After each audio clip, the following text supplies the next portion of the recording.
ഖത്തറിൽ നികുതി വെട്ടിപ്പ് നടത്തിയ വിൽപ്പനയ്ക്ക് വെച്ച് 5000-ലേറെ പുകയില ഉൽപ്പന്നങ്ങൾ പിടികൂടി. ഖത്തർ ജനറൽ ടാക്സ് അതോറിറ്റിയുടേതാണ് നടപടി. പരിശോധന തുടരുമെന്ന് അധികൃതർ വ്യക്തമാക്കി. എക്സൈസ് നികുതി നിയമം വെട്ടിച്ച് നിശ്ചിത മാനദണ്ഡങ്ങൾ പാലിക്കാതെയും അംഗീകൃത ടാക്സ് സ്റ്റാമ്പ് ഇല്ലാതെയും വിൽപ്പനയ്ക്ക് വെച്ച ഉൽപ്പന്നങ്ങളാണ് ഖത്തർ ടാക്സ് അതോറിറ്റി പിടിച്ചെടുത്തത്. നിയമലംഘനം നടത്തിയ സ്ഥാപനങ്ങളുടെ ഉടമകൾക്കെതിരെ നിയമ നടപടി ആരംഭിച്ചതായി അധികൃതർ അറിയിച്ചു. ലോകാരോഗ്യ സംഘടനയുടെ പുകയില നിയന്ത്രണ ചട്ടക്കൂടുകൾ സ്ഥാപനങ്ങൾ പാലിക്കുന്നുണ്ടെന്ന് ഉറപ്പാക്കാൻ ലക്ഷ്യമിട്ടുള്ള പരിശോധനയിലാണ് നിയമലംഘനങ്ങൾ കണ്ടെത്തിയത്.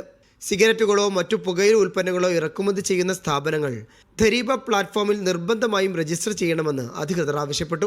രാജ്യത്തിനകത്ത് എക്സൈസ് സ്റ്റാമ്പില്ലാതെ ഇത്തരം ഉൽപ്പന്നങ്ങൾ ഇറക്കുമതി ചെയ്യാനോ വിതരണം ചെയ്യാനോ പാടില്ലെന്നും ടാക്സ് അതോറിറ്റി അറിയിച്ചു. Media 1 Doha.